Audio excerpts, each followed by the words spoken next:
Salut la famille, bienvenue dans ce nouvel épisode de Vie de Jeune. Comment est-ce que vous allez? J'espère que vous allez très bien. De mon côté, je vais très bien comme d'habitude. Si c'est ta première fois ici, je te souhaite la bienvenue. N'hésite pas à t'abonner, ok? S'il te plaît, clique sur ce bouton qui dit s'abonner. Et également, active ta cloche de notification afin d'être notifié lorsque nous postons de nouvelles vidéos. Alors la famille, comme vous avez constaté dans la dernière vidéo, j'ai laissé au niveau des commentaires et au niveau de la barre de description le sujet d'aujourd'hui. Alors je me suis dit que ça serait important de souvent le faire. Et je le fais justement parce que j'aimerais que ce soit participatif. S'il vous plaît la famille, s'il vous plaît les amis, que le samedi soit un jour participatif, ok? Parce que désormais, lorsqu'il y aura un sujet, je vais désormais le laisser au niveau de la barre de description et au niveau des commentaires. Et c'est tout simplement parce que j'aimerais également avoir le retour venant de vous. Parce que je veux croire que sur ces sujets-là, je donne mon point de vue, ok? Mais je crois également que vous avez quelque chose que vous pouvez apporter, ok?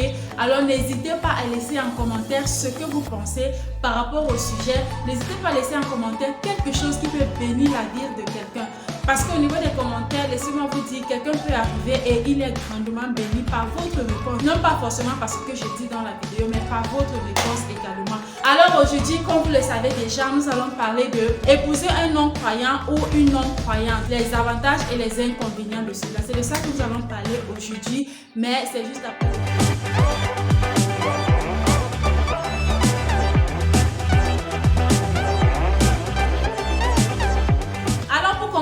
J'aimerais dire que moi personnellement, vraiment, je pense qu'il n'y a pas d'avantage, ok, pour un chrétien ou alors pour une chrétienne à épouser un non-croyant ou une non-croyante. Vraiment, personnellement, moi je pense qu'il n'y a pas d'avantage à cela. Je sais qu'il y en a qui vont venir et qui vont dire que non, il y a certains non-croyants, il y a des personnes qui ne connaissent même pas le Seigneur, mais qui ont un bon caractère, qui se comportent bien, qui ont une bonne attitude, même que certains chrétiens. C'est vrai. Ok, c'est vrai. Le fait de dire que quelqu'un est chrétien ou alors que quelqu'un part à l'église, ça ne fait pas de la personne une personne avec un bon caractère ou alors une personne dont le comportement a été transformé par Christ. Non. Quand nous regardons depuis la genèse de Abraham à Isaac, Jacob, ainsi de suite, quand nous regardons, nous voyons que chacun d'entre eux donnait des instructions spécifiques à leurs servants de trouver pour leurs fils des femmes venant d'une certaine tribu. Alors, la question que je vais poser est la suivante. Toi qui dis que tu veux épouser un non-croyant parce que tu te dis que ok, tu vas le changer, parce qu'il y en a qui le disent que non, il va changer. Quand je vais l'épouser, je vais l'amener à aimer. Je vais l'amener à aimer le Seigneur. Toi qui dis que tu veux épouser un non-croyant et que tu vas l'amener à aimer le Seigneur, la question que je vais te poser est la suivante. Es-tu le Saint-Esprit? Es-tu le Seigneur? Si Dieu lui-même ne te donne pas la capacité à toi-même personnellement de pouvoir l'aimer, de pouvoir être dans sa présence, de pouvoir te consacrer à lui chaque jour, est-ce que toi-même, de manière personnelle, tu peux le faire? Non. La Bible nous fait comprendre que c'est Dieu qui met en nous vouloir et le faire.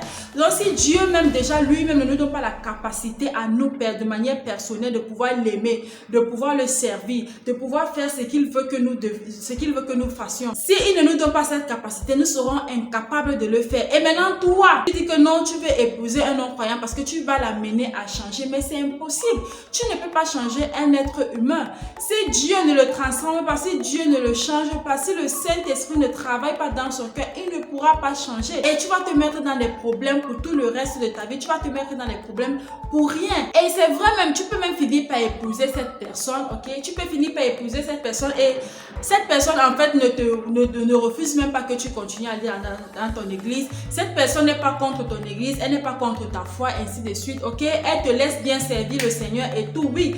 Mais le problème pourra se poser au niveau du fait que la personne elle-même ne veut même pas servir le Seigneur. C'est ça. Et tu vas te retrouver dans un foyer où toi la femme tu sers Dieu et l'homme ne sert pas Dieu, ou alors toi l'homme tu sers Dieu et la femme ne sert pas Dieu. Et laissez-moi vous dire que des foyers pareils c'est vraiment compliqué. C'est vraiment très compliqué. Et moi j'ai grandi chez ma tante et le mari de ma tante, par la grâce de Dieu, connaît le Seigneur. Je ne vais pas dire connaissait parce que jusqu'aujourd'hui il est en Christ. Il connaît le Seigneur, mais ma tante, je ne sais pas si elle a déjà accepté le Seigneur, mais jusqu'aux dernières nouvelles, jusqu'à ce que je savais, elle n'avait pas encore accepté le Seigneur dans sa vie. Et je vous assure que ce n'était pas aussi évident dans ce foyer. J'ai été avec eux, j'ai grandi avec eux, j'ai vu ce qui se passait dans ce foyer. Ce n'était pas aussi évident.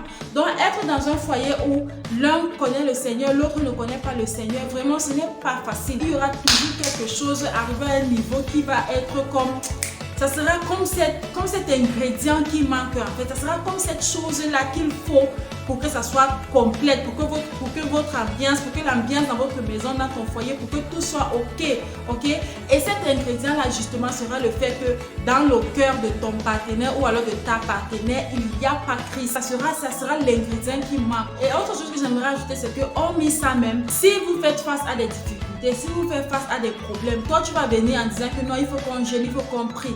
La personne ne sera pas là pour pouvoir te soutenir. La personne ne sera pas là pour dire que oui, vraiment ma femme ou alors vraiment mon mari, prenons 3 jours de jeûne, prenons 4 jours de jeûne, il faut qu'on cherche la face de Dieu, il faut qu'on se mette dans la prière vraiment pour cette chose, que le Seigneur fasse quelque chose. On croit, on a la même foi, on a la même vision. La personne ne sera pas là pour le faire avec toi. Et tu vas te retrouver seul en train de prier, en train de jeûner, en train de te donner, en train de te casser pour des problèmes du foyer, peut-être pour des problèmes de la famille, peut-être des choses pour ci et pour ça, et ça sera vraiment épuisant pour toi, ça va vraiment peser sur tes épaules. La Bible nous fait comprendre que 1 fera 1000, mais 2 feront 10 000. Quand j'ai lu ce verset dans la Bible, j'ai dit merde, je comprends pourquoi est-ce que Satan même combat les foyers vraiment, parce que 1 fera 1000, 2 en principe devrait faire 2000, mais la Bible dit que 2 feront 10 000. Vous pouvez voir la multiplication de ça. Donc le pouvoir qu'il y a dans l'union, le pouvoir qu'il y a dans l'unité dans un foyer, le pouvoir qu'il y a dans l'entente dans un foyer, dans l'entente dans tous les domaines, même dans le domaine spirituel, le pouvoir qu'il y a dans l'entente dans un foyer, vraiment c'est quelque chose d'extraordinaire. Tu ne sais pas ce que toi et ton mari vous pouvez faire si vous vous mettez en accord, si vous vous mettez ensemble spirituellement pour dire que vous voulez prier et vous voulez chercher la face de Dieu par rapport à une situation particulière. Oh my God! Laisse-moi te dire que ce que Dieu fera, it will be mind-blowing. Toi-même, tu seras épaté de ce que Dieu pourra faire. Mais maintenant, si toi, dans ton foyer, tu te retrouves, eh bien, l'autre n'est pas là. Ça va être vraiment difficile, comme je l'ai dit. Ok? Ça va être beaucoup difficile. Et autre chose que j'aimerais ajouter également, c'est que lorsque les enfants vont venir dans ce foyer, comment est-ce que vous allez élever ces enfants? Ça sera un autre challenge. Et laisse-moi te dire que le diable ne va pas rester dormi pour dire que ok, comme l'autre n'est pas avec le Seigneur et puis l'autre est avec le Seigneur, bon ça va, ça peut aller. Non, il ne va pas rester dormi. Il va venir, il va se déguiser, il va faire tout ce qui est à son possible. Et quand les enfants vont grandir dans ces deux choses, c'est-à-dire l'autre va à l'église, l'autre ne part pas à l'église, l'autre a un caractère, l'autre a un autre caractère, ainsi de suite. Les enfants ne seront pas élevés dans une même vision. Les enfants ne seront pas élevés en sachant que non, le chemin de Christ est bien, ou alors en sachant que non, le chemin du monde est bien. Les enfants seront au milieu parce qu'ils vont voir soit papa en train de faire X et maman en train de faire Y, soit maman en train de faire X et papa en train de faire Y, ainsi de suite. Et arrivé à un niveau, ils seront éparpillés, ils ne sauront pas vraiment quel chemin est le meilleur. Et la Bible également nous fait comprendre que nous devons élever nos enfants dans les voies qu'ils doivent suivre lorsqu'ils vont grandir, qu'ils ne s'en détournent point. Ok? Donc pour dire quoi? Pour dire que, comme je l'ai dit au début, pour moi je trouve qu'il n'y a pas d'avantage à épouser, que ce soit un non-croyant ou une non-croyante. Vraiment, personnellement, je trouve qu'il n'y a pas d'avantage. Il y a plutôt beaucoup plus d'inconvénients et j'ai beaucoup plus cité ces inconvénients.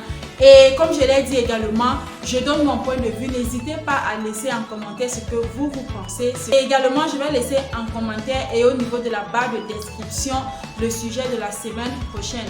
Et n'hésitez pas également à laisser en commentaire ou alors à m'envoyer un sujet ou quelque chose que vous aimeriez qu'on puisse partager, qu'on puisse discuter sur cette plateforme de vie de jeûne. Parce que vraiment ma prière, c'est que cette plateforme puisse bénir la majorité de personnes possibles. Et pour cela, n'hésite donc pas à partager cette vidéo, ok? N'hésite pas à partager cette vidéo, n'hésite pas à la liker et également n'hésite pas à t'abonner si tu ne l'as pas encore fait. Et c'est ainsi que nous arrivons à la fin de cette vidéo. Merci d'avoir regardé jusqu'à la fin. Je te vois dans la prochaine vidéo. Surtout, prends soin de toi et que le Seigneur te bénisse. Bye bye!